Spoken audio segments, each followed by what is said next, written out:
கொண்டையெல்லாம் கட்டி போச்சுன்னு சரியாக காவல்துறையை பேசி என்ன பண்ண போறான்? நீதித்துறையே இங்க கண்ணை கட்டி இருக்கு, கண்ணை அதுக்க முடியல. ஏன்னா எப்பயுமே கட்டின கண்ணை கருப்பு துணியை வச்சு கட்டினத அவுத்து நமக்கு நிலைநாட்ட முடியல. நீதித்துறைக்கு தெரியாதா? நீதித்துறையுடைய பரிந்துரையால தான் நம்ம அங்கிருந்து இங்க வந்து உட்கார்ந்தோம். ஆனா இன்னையோட 57 நாட்கள் ஆகுது. ஆகாசுடைய படுகொலைங்கிறது சாதாரண ஒரு விஷயம் இல்லை. ஏன்னா இன்னொரு இளைஞர்களை நம்ம வந்து இந்த மாதிரி இழந்துடக்கூடாதுன்னு தான் ஒவ்வொரு இடத்துலயும் நம்ம எப்போதுமே மைக் பிடிச்சு பேசுற வார்த்தை இதுதான். ஆகாசுடைய இழப்பு மாதிரி இன்னொரு இழப்பு நடக்க கூடாது. அப்பனா இந்த தெய்வீந்திர குல இளைஞர்கள் தான் அதிகமா பாதிப்படைகிறாங்க. சொல்ல போனா லாக் அப் டெத்னாலே 38. ஏன்னா லாக் அப் டெத்ங்கிற மரணமே மிக வேதனையான ஒரு மரணம். ஏன்னா ஆகாஷ் வந்து உடனே பாலத்துல ஏறி குதிச்சான். நாங்க அந்த கம்பு கட்டுற கதை சொன்ன மாதிரி சுட்டு குடிச்சோம்னு சொல்லுவாங்கல்ல, அந்த மாதிரி சில கதைகள்லாம் விட்டாங்க. ஆனா இன்னைக்கு அவன் இறந்து இன்னும் வரை 57 நாட்கள் ஆச்சு. ஆனா இன்னும் வரைக்கும் நீதித்துறைக்கு தெரியாதா? என்கிட்ட கேள்வி கேட்டாங்க, நீதித்துறை வந்து நமக்கு நீதித்துறை தேவதை வந்து நம்ம கண்ணை அழுத்து நமக்கு ஒரு பதில் சொல்லுவாங்களான்னு. நானே கேட்கிறேன், இன்னைக்கு ஆகாஷ் இறந்த மாதிரி அவன் வீட்டுல ஒரு இழப்பு விழுகாதா? இந்த 16 பேரை பிடிக்கிறதுக்கு இந்த காவல்துறை வந்து கூலிப்படைத்துறையாக மாறிடுச்சு. ஏன்னா ஒட்டுமொத்த காவல்துறையும் தான் நான் சொல்றேன். இன்ஸ்பெக்டர்ல இருந்து எஸ்ஐல இருந்து டிஎஸ்பில இருந்து எஸ்பில இருந்து ஏன் சொல்ல போனா கலெக்டர் கூட வச்சுக்கிறோமே. 57 நாட்கள் ஆகுது. இன்னும் வரைக்கும் யாராவது எந்த அதிகாரியாவது இங்க வந்து நின்று இருக்காங்களா? இதற்கு என்ன நடந்துச்சுனே தெரியாது. ஆனா ரோட்ல வந்து மக்களுக்கு இடையூறு பண்றோம்னு சொல்லிவிட்டு ஒரு பக்கம் போராட்டம் பண்ணான். அவங்களை எல்லாம் விட்டுட்டாங்க. நம்ம 5 நாள் போராட்டம் பண்ணோம். உடனே பரிந்துரை பண்ணி நீங்க போங்க, உங்களுடைய கோரிக்கை நிறைவேறப்படும் சொல்லி நீதித்துறை சொன்னாரு. ஆனா நீதித்துறை சொன்னது நடந்திருக்கா? 57 நாட்கள் ஆகுது.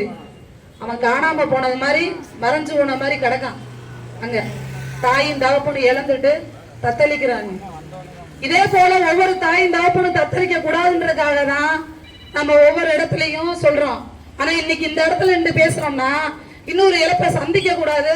இந்த மாதிரி ஒரு போராட்டம் இதே கடைசியான ஒரு போராட்டமா இருக்கணும்னு நினைக்கிறோம். என்னைக்கு உணர போறாங்கன்னே தெரியல.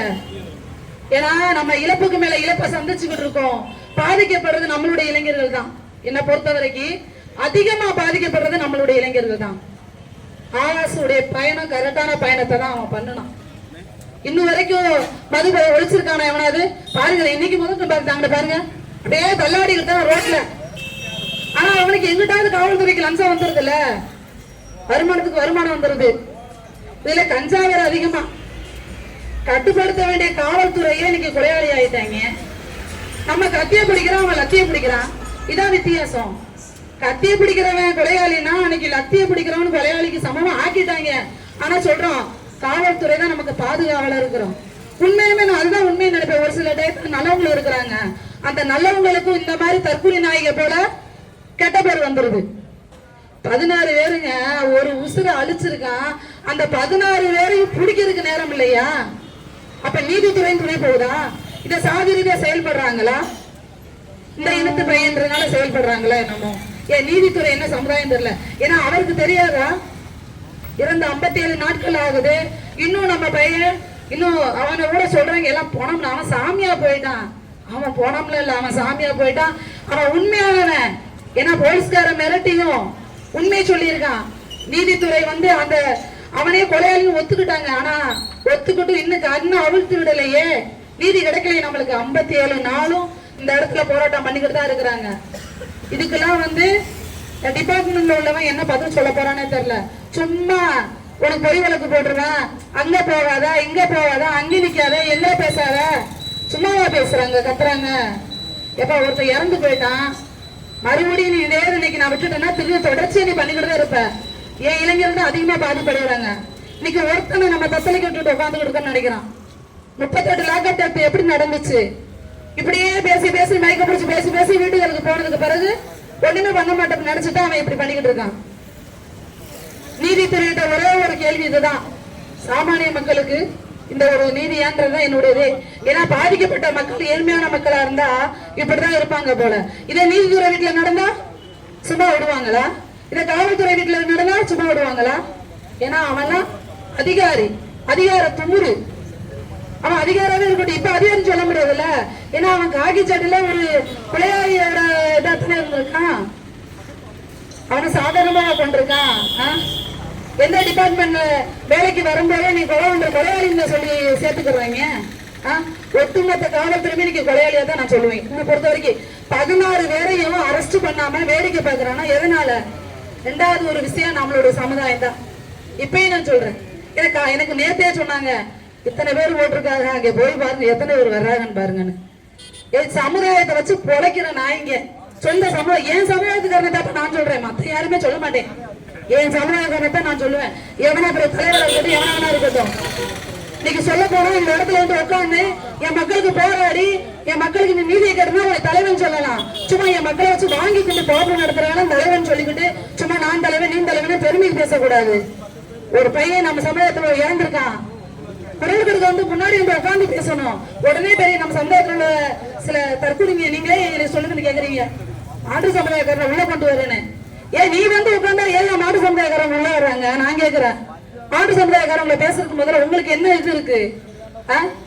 போன் அடிச்சு களத்துக்கு வந்து நம்ம பையன் ஒரு பாதிப்பு அடைஞ்சிருக்கான்னு கேட்டா நல்ல மனுஷன் களத்துக்கு வரோம், நல்லபடியா உங்க நம்மளுடைய போராட்டம் வெளில வர நாங்க உங்களுக்கு துணையா இருக்குன்னு சொல்றாங்க உண்மையான தலைவன்.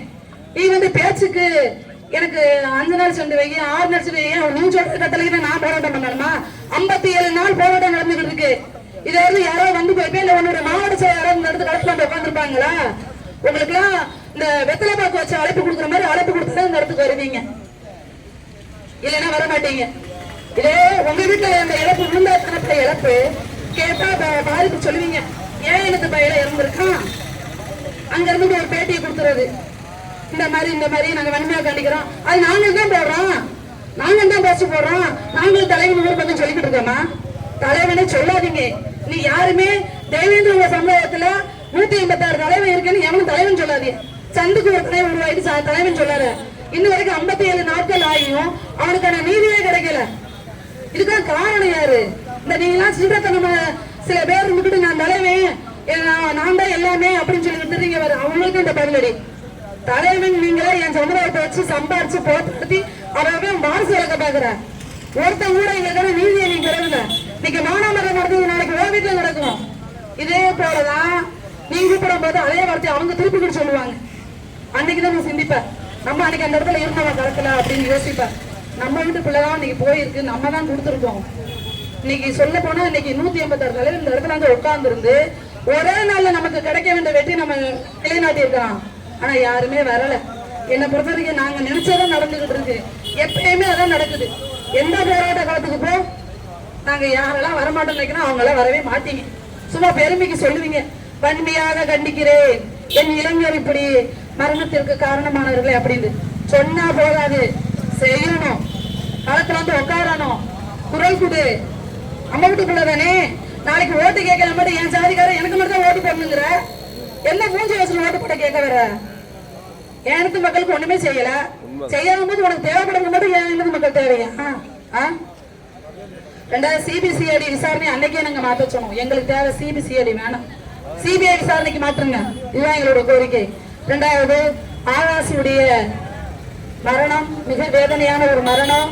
அவளுக்கு நீதி கிடைக்கும் வரை இந்த போராட்டம் இன்னும் தொடரும்.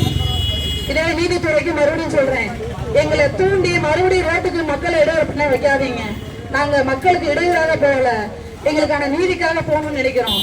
ஆனா இத ஒரு பிரச்சனையா நீங்க வந்து எங்களுக்கு இன்னும் ஒரு நாட்களுக்கு எங்களுக்கு உண்மையை சொல்லவில்லைன்னா, இந்த கொலையாளிகளை கண்டுபிடிக்கவில்லைன்னா கண்டிப்பா மறுபடியும் மீண்டும் நாங்க ரோட்டுக்கு போக வேண்டிய நிலைமை வரும். ஒவ்வொரு கிராமங்களையும் ரோட்டை மறைச்சு உட்கார வேண்டிய நிலைமை வரும். அதுக்கு ஆளாகிறாதீங்க. நன்றி.